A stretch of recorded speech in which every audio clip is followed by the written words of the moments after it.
శ్లోకము 15 జ్ఞానయజ్ఞేన చాప్యన్యే యజంతో మాముపాసతే ఏకత్వేన పృథక్త్వేన బహుధా విశ్వతోముఖం. కొందరు జ్ఞాన యజ్ఞం ద్వారా నన్ను ఆరాధిస్తారు.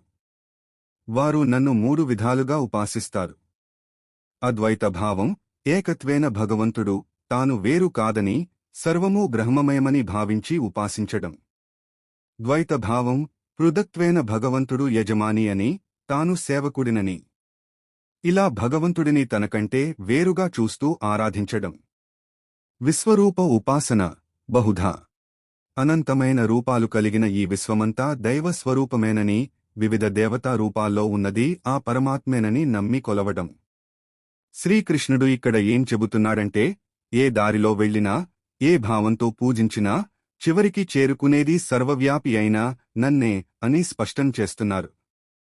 శ్లోకము 16 అహం క్రతురహం యజ్ఞః స్వధాహమహమోషధం మంత్రోహమహమే వాజ్యం అహమగ్నిరహం హుతం.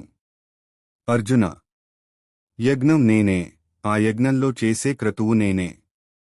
పితృదేవతలకు తర్పణంగా ఇచ్చే అన్నం నేనే, రోగాలను నయం చేసే ఔషధం నేనే. యజ్ఞంలో పఠించే మంత్రం నేనే, అగ్నిలో వేసే నెయ్యి నేనే, ఆ అగ్ని నేనే, చివరకు ఆ హోమ ప్రక్రియ కూడా నేనే.